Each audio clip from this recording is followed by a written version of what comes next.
আসসালামু আলাইকুম। যারা জমি কিনেন তাদের জন্য ভিডিওটি খুবই গুরুত্বপূর্ণ।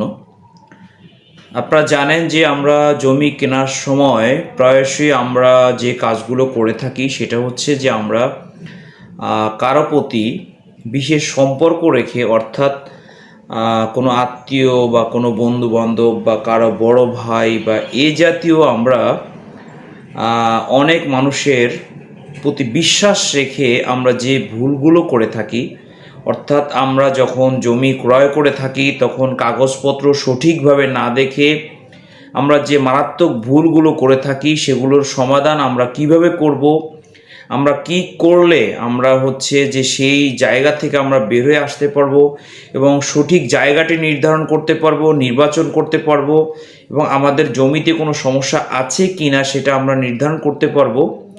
আমরা জাস্ট এইগুলোর জন্য আমরা সমস্যায় পরবর্তীতে না পড়ি এবং এই জমি নির্বাচন করতে পারি, সেজন্য আজকের ভিডিওটি আপনারা সম্পূর্ণ দেখবেন, তাহলে হয়তোবা আপনি আর কখনো প্রতারিত হবেন না।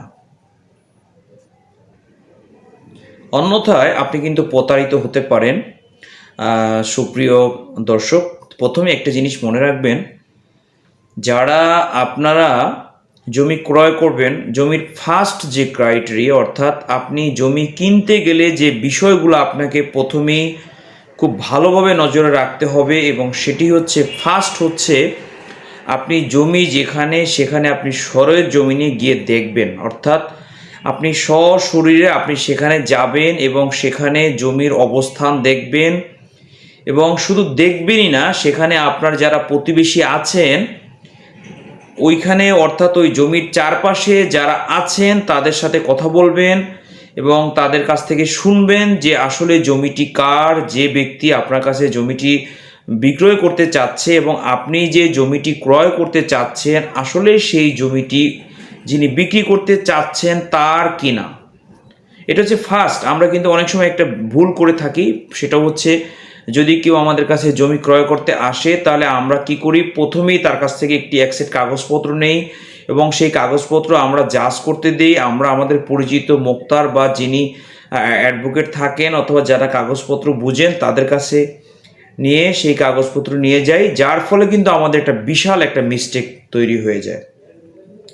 প্রথম হচ্ছে, কেন আপনারা সেটা করবেন, আপনি যখন জমির পাশে যাবেন তখন জমির চারপাশে যে মানুষগুলো আছে তারা যদি সেই জমিতে কোনো ভুল থাকে, কোনো সমস্যা থাকে বা কিছু থাকে, জমি নিয়ে যদি কোনো অরিশ নিয়ে কোনো দ্বন্দ্ব থাকে অথবা জমি যদি তার দখলে না থেকে থাকে, আপনাকে কেউ না কেউ কিন্তু আপনাকে সেই বিষয়ে তথ্যটি দিবে।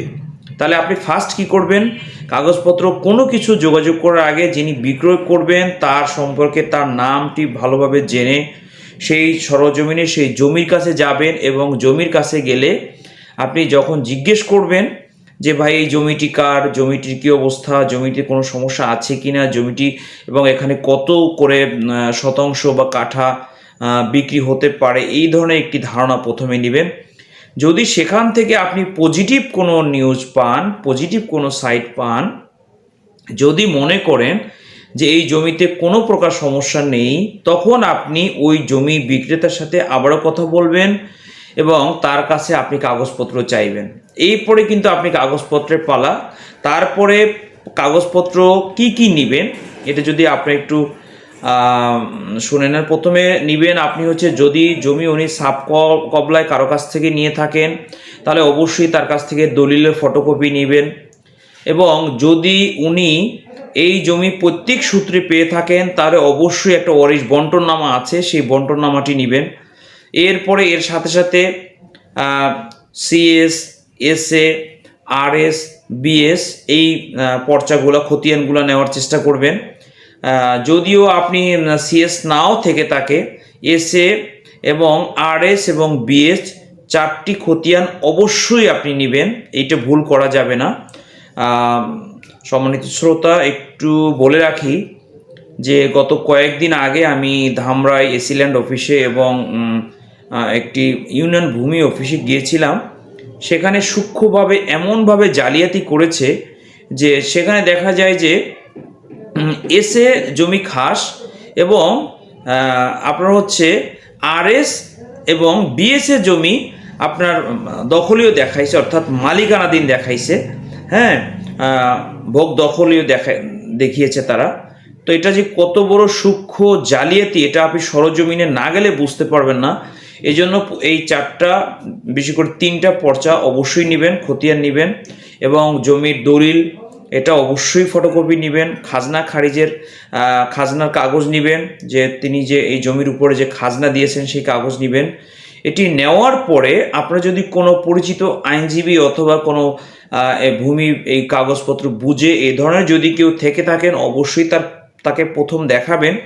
তার সাথে সাথে আপনি যে কাজটা করবেন সেটা হচ্ছে, আপনি ইউনিয়ন ভূমি অফিস, অর্থাৎ আপনার স্থানীয় যে ভূমি অফিস থাকে, যদি পৌরসভা হয়ে থাকে তার নিকটবর্তী যে এরিয়া ভিত্তিক যে ইউনিয়ন অফিসটি থাকেন, সেখানে আপনি কাগজটি নিয়ে দেখাবেন। এবং একটি জিনিস মনে রাখবেন, আপনারা অনেকেই মনে করেন যে ইউনিয়ন ভূমি অফিস অথবা কোনো অফিসে গেলে অনেক টাকা পয়সা দরকার হয়। আসলে আপনি জমির কাগজ জাজ করানোর জন্য, জমির কাগজ সঠিক কিনা এটা দেখানোর জন্য কোনো প্রকার কোনো টাকা পয়সা লাগবে না। আপনি যদি শুধু খতিয়ান নং এবং আপনার দাগ নং এগুলো দিয়ে দেন, এসএ বা বিএস আরএস নাম্বারটি, খতিয়ান নাম্বার দেন, তারা মুহূর্তের মধ্যে আপনার জমি দেখতে পারবে যে আসলে এই জমিটি অন্তর্ভুক্ত কিনা, অর্থাৎ খাস জমিতে আছে না ব্যক্তি মালিকানাধীন আছে অথবা কার মালিকানাধীন আছে, এটা আপনারা ভালোভাবে বুঝতে পারবেন। তারপরে হচ্ছে কি করবেন, এগুলো টোটাল জাজ করার পরে সেখানে যদি আপনাকে ক্লিয়ারেন্স দেয় এবং আপনার যে পরামর্শক তিনি যদি এটাকে ভালো মনে করেন, তারপরে এই কাগজ নিয়ে আপনি আসতে পারেন এসিল্যান্ড অফিসে। আপনি সেখানে এসিল্যান্ড অফিসে গিয়ে যিনি দ্বিতীয় কর্মকর্তা থাকেন, সাধারণত যে সার্ভেয়ার থাকেন, এই তাদেরকে অথবা তথ্য সন্ধানে গেলেও হবে। আপনি সেখানে গিয়ে যদি তাকে দেখান যে ভাই, এই কাগজটি আসলে আমি এই জমিটি আমি ক্রয় করতে চাচ্ছি, এখানে কোনো সমস্যা আছে কি না, আপনি অবশ্যই আমাকে একটু সার্চ করে বলবেন। তাহলে তিনি নিশ্চয়ই আপনাকে এ ব্যাপারে সহযোগিতা করবেন, কারণ এটা তাদের হচ্ছে একটা সেবা।